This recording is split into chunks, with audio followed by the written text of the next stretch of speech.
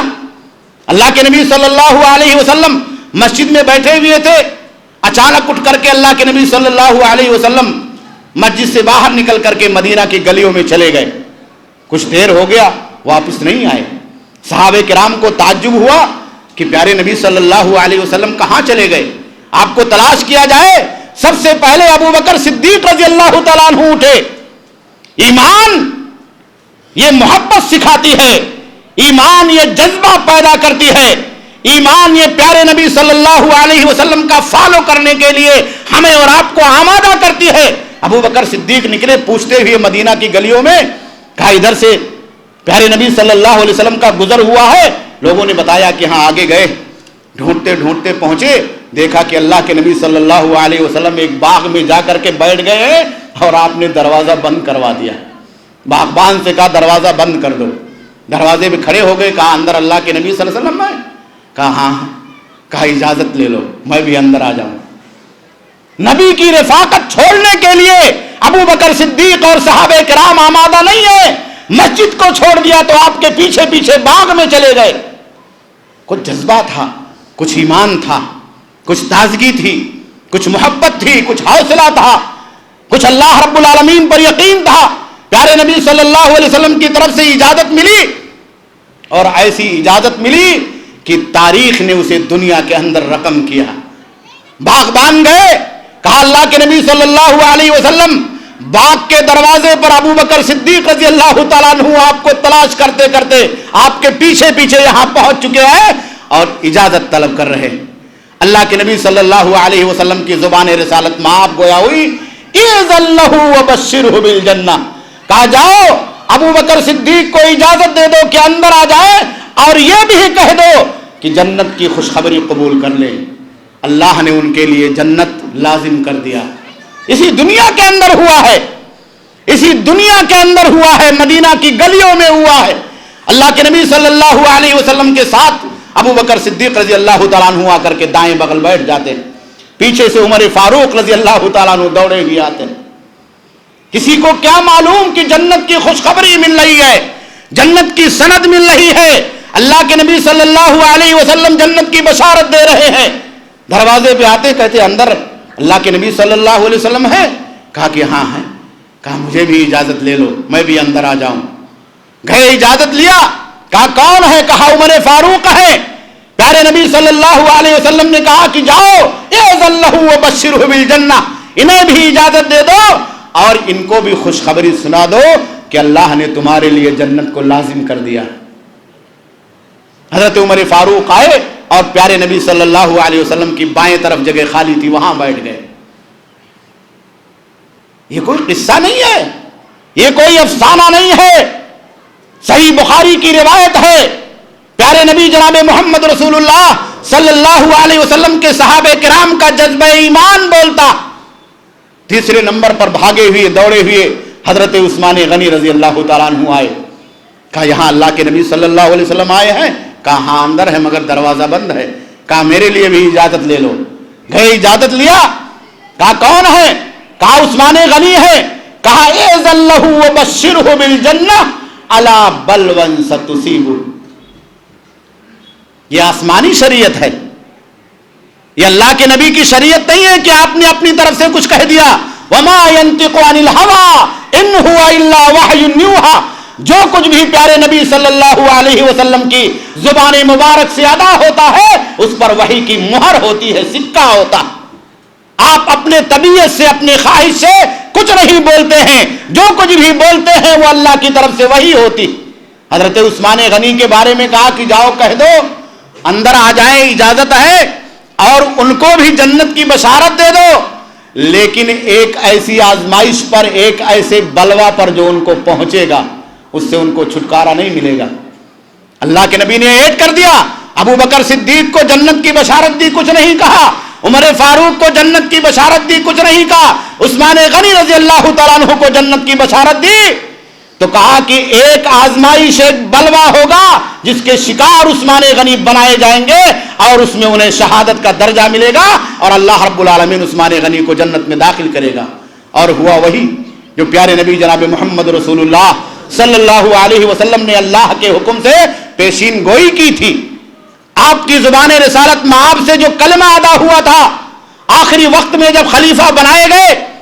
اور ملک فتنے کا شکار ہو گیا اور مسلمان آپس میں سازشوں کے شکار بنا دیے گئے، تو مصر کے بلوائیوں نے مدینہ کے منافقین سے مل کر کے ایک بہت بڑی سازش رچی اور حضرت عثمان غنی رضی اللہ تعالیٰ عنہ کے خلاف الزام اور تہمتوں کی بوچھار کر کے ان کے گھر کی گھیرا بندی کر دی اور ان کے گھر کی گھیرا بندی کر کے ان کا راشن پانی بند کر دیا، اور اخیر میں عین قرآن مجید کی تلاوت کی حالت میں حضرت عثمان غنی رضی اللہ تعالیٰ عنہ پر اٹیک کر کے انہیں شہید کر دیا۔ پیارے نبی جناب محمد رسول اللہ صلی اللہ علیہ وسلم کی یہ پیشین گوئی صادق آئی، عثمان غنی جنت میں چلے گئے، اللہ کی بشارت کے مستحق ہو گئے، نبی اکرم صلی اللہ علیہ وسلم کی خوشخبری کے مستحق ہو گئے۔ کہ دنیا، اگر وہ دنیا کی زندگی کو اپنے ہاتھوں میں لے کر کے اس کائنات کی خوشبوؤں کو اپنی زندگیوں میں بسا کر کے چلتے اور آخرت کو پیچھے چھوڑ دیتے، ایمان کو پیچھے چھوڑ دیتے، جنت کی آرزو اور تمنا کو پیچھے چھوڑ دیتے، تو اسی دنیا میں ان کو جنت کی بشارت نہ ملتی، اسی دنیا میں ان کو جنت کی خوشخبری نہ ملتی۔ میرے دینی بھائی اور دوستو، حضرت سلمان فارسی رضی اللہ تعالیٰ عنہ جب بیمار ہوئے آخری وقت میں، تو حضرت سعد رضی اللہ تعالیٰ عنہ ان کی عیادت کے لیے آئے۔ حضرت سعد رضی اللہ تعالیٰ عنہ ان کی عیادت کے لیے آئے تو بہت پریشان حال تھے، رونے لگے۔ حضرت سعد رضی اللہ تعالیٰ عنہ کو دیکھ کر کے صحابہ کا جھرم اٹھا ہے، حضرت سلمان فارسی رضی اللہ تعالیٰ عنہ رو رہے ہیں۔ حضرت سعد رضی اللہ تعالیٰ عنہ پوچھتے ہیں کہ آخر کیوں رو رہے ہو؟ بہت نیکیاں کی ہیں، بہت نیکیاں کی ہیں۔ حضرت سلمان فارسی رضی اللہ تعالیٰ عنہ کو بہت لمبی عمر ملی تھی، تاریخ کی روایتوں کے مطابق 250 سال سے زیادہ زندہ تھے۔ حضرت عیسیٰ رضی اللہ تعالیٰ عنہ کے جو وصی تھے ان کو بھی حضرت سلمان فارسی رضی اللہ تعالیٰ عنہ نے دیکھا تھا۔ جب ایمان کی توفیق اللہ کی طرف سے ملنی ہوئی تو اللہ کے نبی صلی اللہ علیہ وسلم کے نبوت کے ظاہر ہونے کے بعد پیارے نبی صلی اللہ علیہ وسلم کو تلاش کرنے کی غرض سے نکلے۔ ایک راہب سے پوچھا، اس نے کچھ بتایا، پھر کچھ لوگوں نے پکڑ کر کے انہیں لا کر کے مکہ کے اندر بیچ دیا، ایک آدمی سے دوسرے آدمی کی طرف فروخت کیے گئے، یہاں تک کہ کئی لوگوں نے انہیں خریدا اور بیچا۔ پھر آخر میں اللہ کے آخری نبی جناب محمد رسول اللہ صلی اللہ علیہ وسلم سے ملاقات ہوئی اور ایمان کی دولت نصیب ہوئی۔ رو رہے ہیں حضرت سعد رضی اللہ تعالیٰ عنہ، پوچھ رہے ہیں سلمان کیوں رو رہے ہو؟ اتنی نیکیاں، پیارے نبی صلی اللہ علیہ وسلم کی اتنی بشارتیں آپ کو حاصل ہیں، آپ کیوں رو رہے ہیں؟ کہا اللہ کے نبی صلی اللہ علیہ وسلم نے ایک وصیت کی تھی۔ کہا کیا وصیت کی تھی؟ کہا اللہ کے نبی صلی اللہ علیہ وسلم نے بیان فرمایا تھا کہ انما یکفی احدہم زاد الراکب، کہا کہ دنیا کی زندگی میں ایک آدمی کے لیے ایک مسافر کا توشہ ہی کافی ہے۔ اللہ کے نبی نے مجھے وصیت کی تھی کہ دنیا کے اندر زندگی گزارنے کے لیے ایک مسافر کی طرح سے توشہ اختیار کرنا اور اسی طریقے سے زندگی گزار کر کے اللہ کی بارگاہ میں پہنچ جانا، اپنے ایمان کی سلامتی کو لے کر کے اللہ کی جنت کو کے مستحق بن جانا۔ تو کہا کہ کیا ہوا؟ کہا کہ اللہ کے نبی نے یہ جو وصیت کی تھی مجھے ایسا لگتا ہے کہ میں اس سے کچھ آگے بڑھ گیا ہوں، کچھ میں آگے بڑھ گیا ہوں، کچھ حد سے تجاوز کر گیا ہوں۔ حضرت سعد رضی اللہ تعالیٰ عنہ بیان کرتے ہیں کہ یہ کہتے ہوئے رو رہے تھے، جان جعفری کے حوالے کر دی۔ کہا جب موت ہو گئی حضرت سلمان فارسی رضی اللہ تعالیٰ عنہ کی تو ہم نے سوچا کہ اتنا رو رہے تھے، کچھ زیادہ ہی مال چھوڑا ہوگا، کچھ زیادہ ہی بیوی بچوں کے لیے دولت چھوڑی ہوگی، پراپرٹی چھوڑی ہوگی۔ کہا ہم نے پوچھا حضرت سلمان فارسی رضی اللہ تعالیٰ عنہ نے کیا چھوڑا؟ کہا وہی 20 درہم کے آس پاس کچھ پیسہ گھر کے اندر چھوڑا۔ حضرت سعد رضی اللہ تعالیٰ عنہ کو بہت تعجب ہوا کہ وہ صاحب ایمان جو 20 درہم اس دنیا میں اپنی موت کے بعد اپنے ورثہ کے لیے ایک معمولی رقم چھوڑ کر کے جاتا ہے، اور وہ موت سے پہلے اس لیے روتا ہے کہ اللہ کے نبی صلی اللہ علیہ وسلم کی وصیت کو میں پورا نہ کر سکا، میرے گھر میں کچھ مال آ گیا۔ میرے دینی بھائی اور دوستو،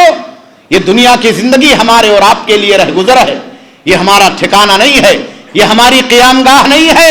ہماری قیام گاہ وہی ہے جو اللہ کے آخری نبی جناب محمد رسول اللہ صلی اللہ علیہ وسلم نے مقرر فرمایا۔ اس لیے ہمیں اور آپ کو چاہیے کہ ہم اور آپ دنیا کی زندگی سے بہت زیادہ اپنے دلوں کو نہ لگائیں، صرف اتنا لگائیں جو ہمارے اور آپ کے لیے، ہماری اور آپ کی زندگی کے لیے، ہمارے اور آپ کے بال بچوں کے لیے کافی ہو، اور اس پر بھی ہمیں اور آپ کو اپنے ایمان کو ترجیح دینا ہوگا، اللہ کے نبی کی سنت کو ترجیح دینا ہوگا، اپنے دین کو ترجیح دینا ہوگا، اور اللہ پر توکل اور یقین کو ترجیح دینا ہوگا، اللہ کی جنت کو ترجیح دینا ہوگا۔ آج ہماری اور آپ کی زندگیوں کے اندر جو پریشانیاں آ رہی ہیں، جو آفتیں آ رہی ہیں، جو مصیبتیں آ رہی ہیں، وہ صرف اسی وجہ سے ہے کہ ایمان کے اعتبار سے ہمارا اور آپ کا بیلنس بگڑ چکا۔